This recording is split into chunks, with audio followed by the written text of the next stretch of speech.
大家好，今天呢，我们要来帮大家体验的车款呢，就是我眼前这一辆非常漂亮的 Kawasaki 德国宾500。今天我们特别来到这个风光明媚的石门水库，搭配上这样蓝天白云的好天气，来帮大家体验这一台德国宾500，真的是再适合不过了。这辆车呢，它是基于忍者500的引擎家族而发展而来的一个黄牌轻美式车款。在国内的主要竞争对手不用讲，就一定是 Honda 的 Rebel 500了。这也是目前此级距呢唯二的这种黄牌轻美式，而且是日系品牌推出的车款。那这辆德国宾500在车头上面看上去呢，你会发现它融合了许多比较新潮、比较现代的元素。它有 LED 的大灯，有 LED 的方向灯，但是呢，它又融合了一些比较古典的元素，像是它有类似子弹头的头罩设计，像是它有前叉的防尘套等等。那再来一个点，就是在车头正面你可以看到，德国宾500这一次它的整个用色是非常的大胆。今天我借到的车款呢是亮橘色的配色，在这样的一个风光明媚的大太阳底下，它的整个颜色是非常鲜艳、非常好看的。它刻意的让车架的一些钢管造型外露，并且呢搭配它上半部比较扁的一个油箱设计，这辆车从侧面看上去，你也会发现，它的整个视觉感受是相当饱满，而且是相当漂亮的。整个车辆的线条也有一个 S 型的曲线。那接着我们从后方45度角来看这台德国宾500，你会发现呢，它是呈现一个头高尾低的姿态。前面呢，它用上了是130/70/18的轮圈尺寸，后面呢则是150/80/16的轮圈尺寸。所以说，在前面的这个部分，你会发现，它是比较高耸有气势的，但是在后面呢，它又是一个比较饱满的设计。排气管部分非常的大只，排气的声浪也还算是蛮浑厚的。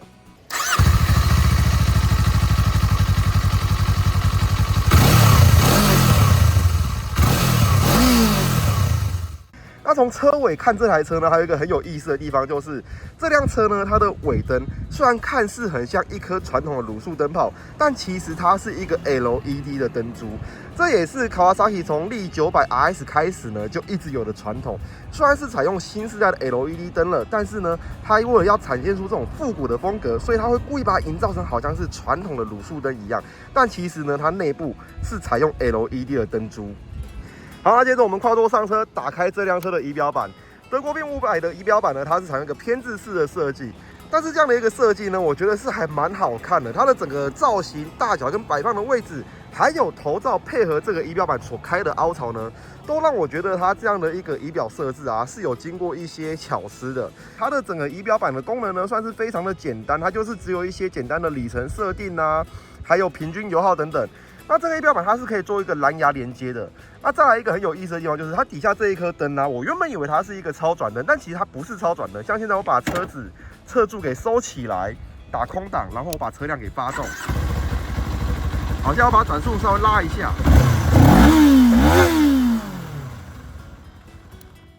有没有？它这颗灯呢，它并不是超转灯，而且是你要熄火之后呢，你把这个侧柱给踢下来，它才会亮起，所以它算是一个警示灯的功能。那这颗仪表板还有一个地方，我觉得比较可惜，就是跟忍者500对比啊，这颗仪表板它少了一些比较重要资讯，像是水温的资讯啊，它就是没有显示出来。这个部分呢，我觉得对于这辆车来讲，也算是一个蛮必备的资讯。既然都采用1级仪表板了，这个资讯呢，如果可以的话，当然是可以给它放进去是最好的。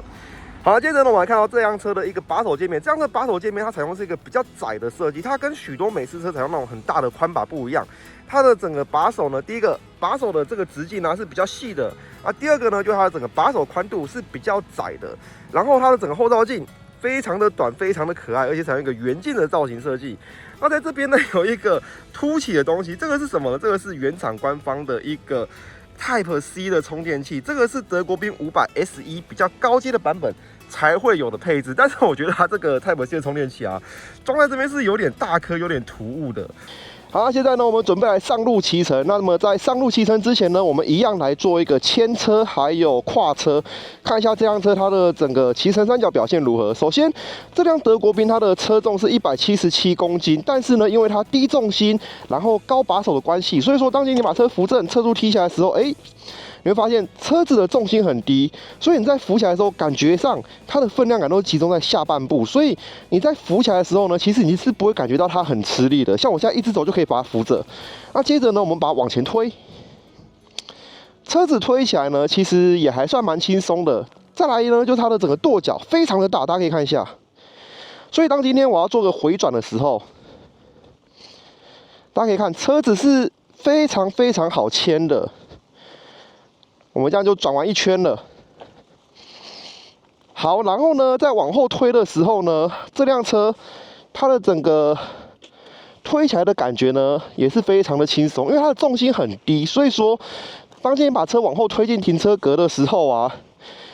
它整个重量都在下半部，所以你在整个龙头转打的时候，它是轻松的。那重心在底下呢，你在整个牵车上面的压力就不会这么的大。好，现在我们把车柱踢下来。那接着呢，我们准备来跨上车。德国宾500它的座高是735mm，非常的低。像我身高是172公分，体重大概100公斤，坐上去完完全全的脚踏实地。那就算你是女性呢，你也可以很轻松就给它跨上去，然后不会有负担，双脚是可以平贴地面的。那再来呢，就是这辆德国宾它的整个油箱是非常宽的，所以它的夹持感非常的好。再来呢，就是它的引擎啊，因为它的引擎的紧致化程度做得相当的不错，所以说它在右边这边的 case 盖它没有凸起来一块，也因此呢，你的脚是可以很顺利的、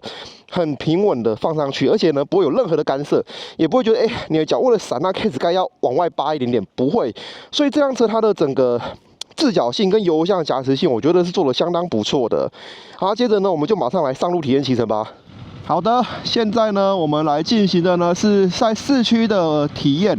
这辆德国宾500呢，刚刚我已经先在市区绕了一下了。那这一次呢，我们一样是在中立市区来做一个体验。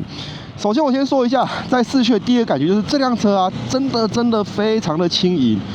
一个轻盈呢是它的车重，不到180公斤的车重，在市区骑乘起来真的负担小很多。那再来一个轻盈呢是它的整个动力啊，因为这辆车它的整个引擎的架构是源自于忍者500嘛。那所以说这辆车它的整个骑行的体验，像我要爬这个路桥，好，油门带，它的整个扭力啊来得非常的轻快，就是让你整个车子就算在这种路桥爬坡，或者你在市区走走停的时候，你也是觉得这辆车它是非常的轻快的。那这个轻快的感受呢，不只是动力上面你骑起来很轻快，它连它的整个离合器，然后还有车子的龙头把手，全部都非常的轻盈。整辆车在市区骑乘起来那种轻盈感受啊，是非常非常舒服的。好，现在呢，我们右转进到这个徒步区，好，我们来骑一下。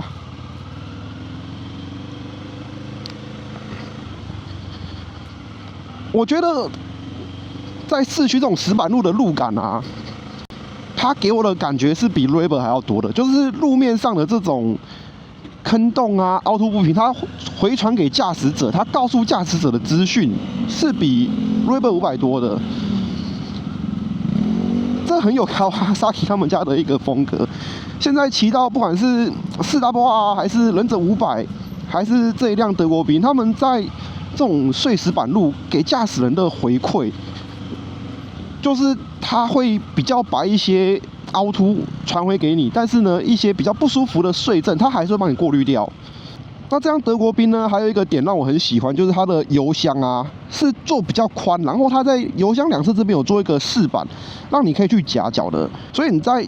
市区呢，你的双脚在夹持，然后低速的时候，你在转打你的龙头的时候呢，你就会觉得全身的这个力量，它的稳固感会比较好。因为你在市区的时候呢，很注重就是像我现在左转，好，在低速我在收放离合器。好，看收放离合器，然后你看你的脚如果夹稳的话，身体核心有稳的话呢，你的车子啊在操舵的时候它就会比较稳定。就是你的下半身有把车子夹持好的话，你在动跺脚的时候呢，车子就会比较安定，比较好操控。那德国宾呢，在这一点我觉得它给我很大的安定性，也给我很多信心。这样子它在市区骑乘起来真的是很好骑。那这辆车呢，它在市区啊，它的整个动力输出，我觉得是非常非常丰沛的。像现在呢，我要补个油门，换车道好补油，有没有？车子很快就直接出去了，因为它车子重量不重，然后扭力又很丰沛，所以说你在油门开的时候，尤其是你在市区，可能都是用1到4档在骑乘嘛，1、2、3、4档在骑乘。像现在我退1档，好，你看我灌个油门哦。有没有车子好像一瞬间就把你拉出去了？所以轻盈的车重配上一个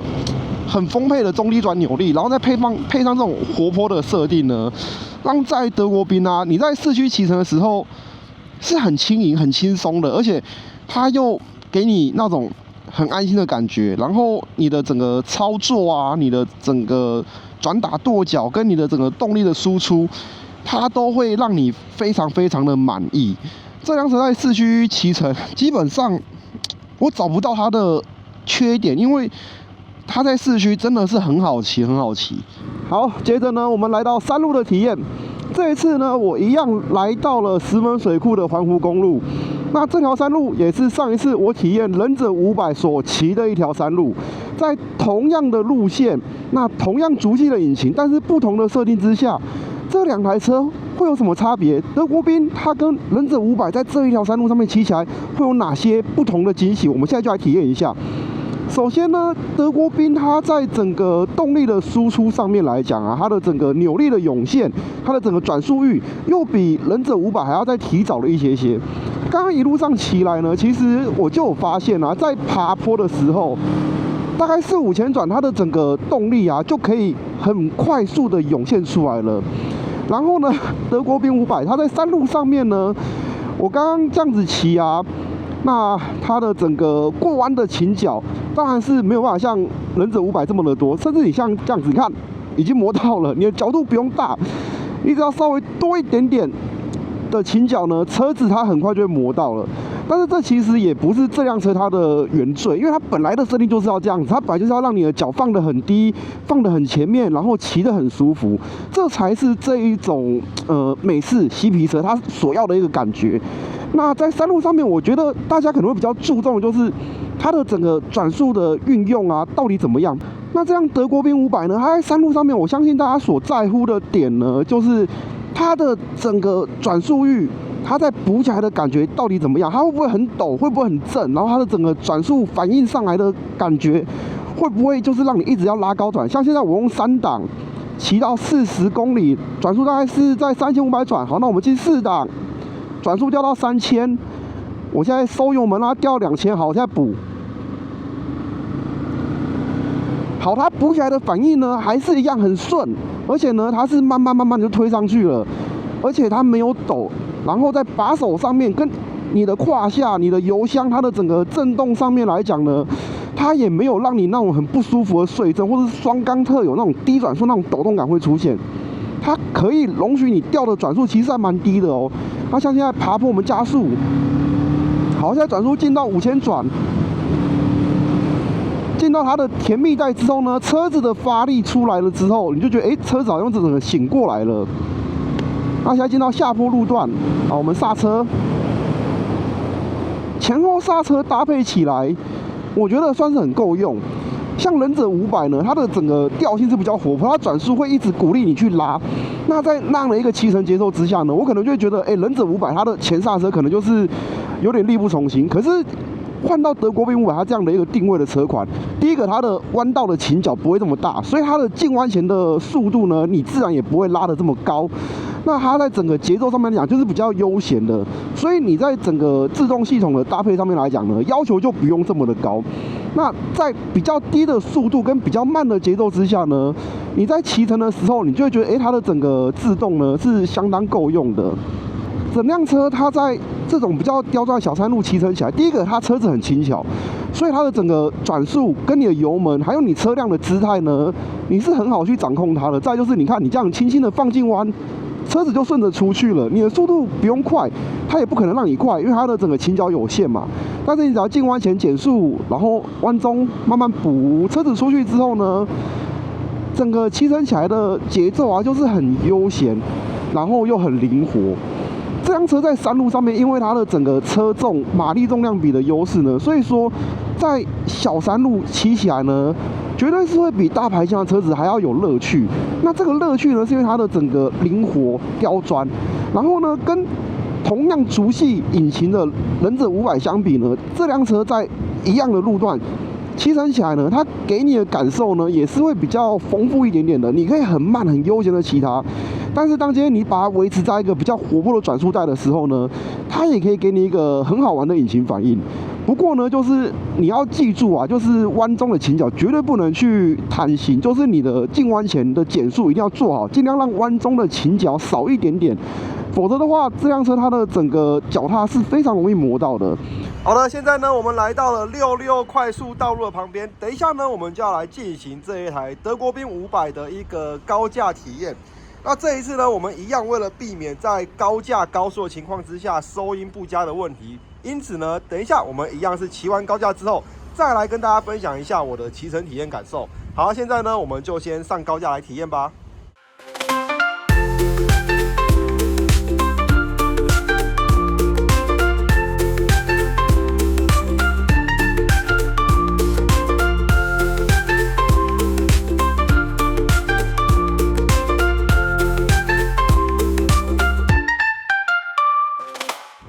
好了，现在呢，我来跟大家分享一下这辆德国宾500我的一个高架道路体验。刚刚呢，我们沿路从66，然后接上西滨，到达巴黎左岸。那今天呢，受到东北季风的影响，所以我北上的时候遇到很强的逆风，而且这个风呢是不断的吹来。那现在呢，大家隐隐约应该也可以听到麦克风有收到一些风的噪音。那刚刚在骑的时候呢，其实我觉得它的整个巡航的表现跟忍者500相比呢，Kawasaki 是有帮它做一些优化的。它的整个中低转的力道，在4、5、6档的时候呢，我觉得是比忍者500好的。但是它在再加速的部分，就是你在4、5、6档高速再加速的时候呢，在大概7000转过后，我觉得它的反应就没有像忍者500这么的活泼，但还是够用。所以刚刚在骑乘的时候呢，虽然遇到东北季风的影响，但是有时候要超车，车子的力道还是出得来。那在这边呢，也放上它的整个转速域给大家看一下。它在6档的时候，80公里大概是4000转左右；那在90公里大概是4500转，100公里大概是5000转，然后110公里大概是5500转。整台车它在整个巡航表现的上面来说呢，我觉得它算是还蛮节能的。然后呢，骑乘起来，第一个就是它的整个震动是抑制的相当不错。你在过一些坑洞的时候，悬吊在处理完伸缩缝的震动之后呢，车子传到你的屁股，传到你的大腿，传到你的把手的这个震动感呢，你也觉得是可以接受的。那作为一台轻美式的巡航车来讲呢，德国宾500它在高架高速的长距离的这个巡航上面来说，我觉得表现算是相当的不错。那中后段的这个再加速也不是这个级距的车款它所要强调的，更不是美式车款它所要去要求的。也因此 Kawasaki 有对它的这部分做一些修饰，让它在6000转以前呢，它的整个动力带是比较丰沛一点点。那7000转过后，它可能转速拉得比较慢，但是如果你真的需要用到这个动力带去超车的话，它依然是可以给你，只是会比较慢一些，你可能就要等它一下下。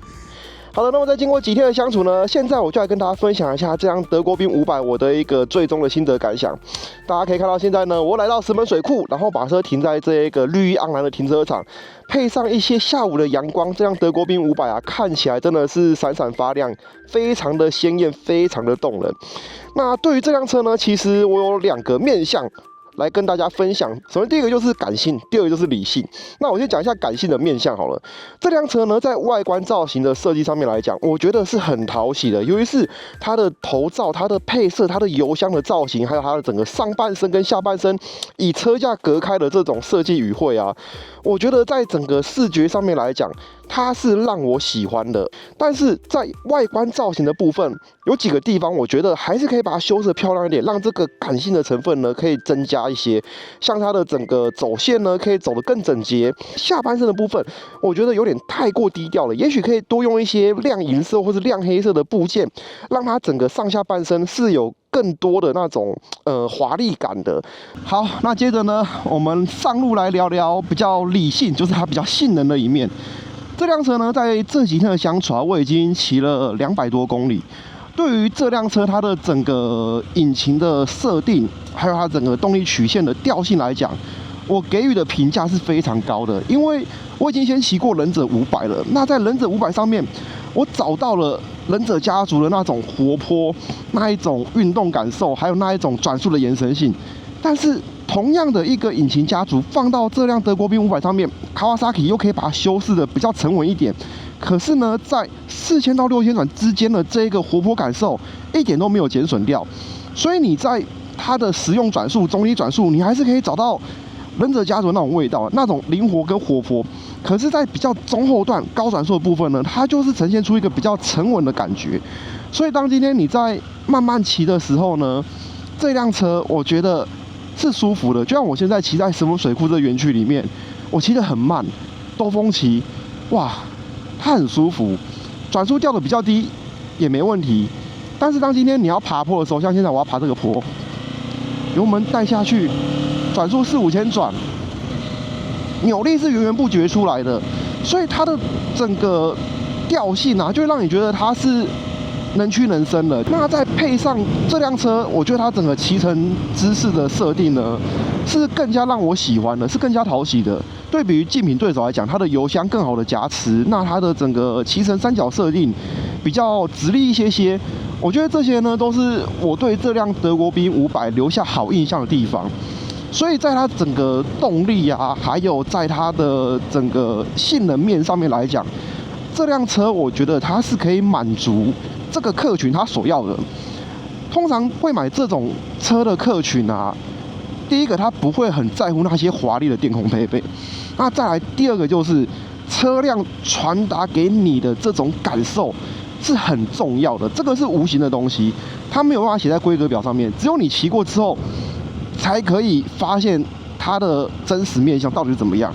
所以大家可以去看一下，像是传统的美式机车大厂哈雷啊，或是英典，你去看他们的规格数据啊，很多它不给你它的最大马力跟扭力，甚至有些呢，它只给你一个很简略的数据。那就算它给你完整的规格表，其实会买的人也不会太关心这个地方。所以说，车子到底怎么样，对这个族群的消费者的客群来讲呢，只有骑起来的感觉是最真实的。规格表怎么写呢？其实并不是他们在乎的事情。也因此呢，这几天我在体验这辆车的时候，我尽量不去讲它的规格配备，不去讲它的一些硬体的规格，而是以比较骑乘面上的东西来跟大家做分享。那这几天这样相处下来呢，我觉得 Kawasaki 它确实是成功的，因为这辆车它保有年轻的活泼，保有年轻人喜欢的这种动力灵活性，但是呢，在比较需要沉稳面向的速域，或是比较需要沉稳面向的档位的时候，它依然是可以给你很不错的一个反应。所以它的整个客群涵盖的年龄层，我觉得是非常宽广的。那再来就是这辆车，它主打就是一个黄牌轻美式嘛。那它的这个轻呢，我觉得是代表着很多面向，不止车重上的轻，不止排气量上面的轻，还包含你骑乘上面、心态上面的轻，就是你的整个骑乘感受是很轻松的。那不管是男生女生、新手老手来骑这辆车，你都可以感觉到你是在一个很放松的状态之下，可以跟它做一个很好的相处。那在最后呢，我跟大家分享几个我觉得可以改善的更好，让这辆德国宾它给驾驶者的这种回馈啊是更加畅快的一些小地方。首先第一个就是你的把手界面，也许你可以把它换个粗把，然后呢把这个 Type C 给藏到隐秘的地方，因为我真的觉得这个 Type C 啊在这个把手界面上面看起来是有点格格不入的。那再来一个点呢，就是它的排气管。虽然说它的排气管的声音我觉得算是浑厚的，但是排气管的出口啊，它只有单出，我觉得它也许可以把它改成双出的设定，看起来它的整个视觉感受是会更加提升的。那最后一个点呢，就是它的整个仪表板的资讯呢，我觉得是可以再丰富一些的。这一次德国宾500它的仪表板虽然是说是一个小圆表的设计，但是我觉得它整个排版是很成功的。你的时速是很清晰可以看到的，然后你的资讯啊，像是转速啊、油表等等的，还有档位，它都做的比较大一些。那话虽如此啊，但是没有水温表，没有超转灯之类的东西，我觉得还是有点小小可惜。就是它的仪表板的界面呢，我觉得下次是可以把它做得更加丰富，或是说在它的整个用色上面来讲，可以大方一点点，让它的整个液晶呈现出一个比较丰富的感受。好，那相处这么多天呢，我真的对于这台德国宾是相当喜欢的。就算跟同级距的竞品相比呢，我也觉得这辆车它带给我的驾驶者的快乐指数啊是比较高的。一方面是它的动力设定，另外一方面是它的整个骑乘姿势的设定。再来一方面呢，就是它传达给驾驶者的这种感受，我觉得对比于竞品对手来讲呢，它都是比较活泼、比较迎合年轻人的口味的。那当然，这也可能是我自己比较个人的主观感受。也许有人喜欢比较沉稳、比较慵懒一点的调性，但是呢，像我自己个人来讲呢，还是会比较喜欢它带有一点活泼，然后随时可以给我一些小小的刺激、小小的新感受。好啦，那以上呢就是这辆德国兵我的一个体验心得分享咯。我们下次见，谢谢大家，拜拜。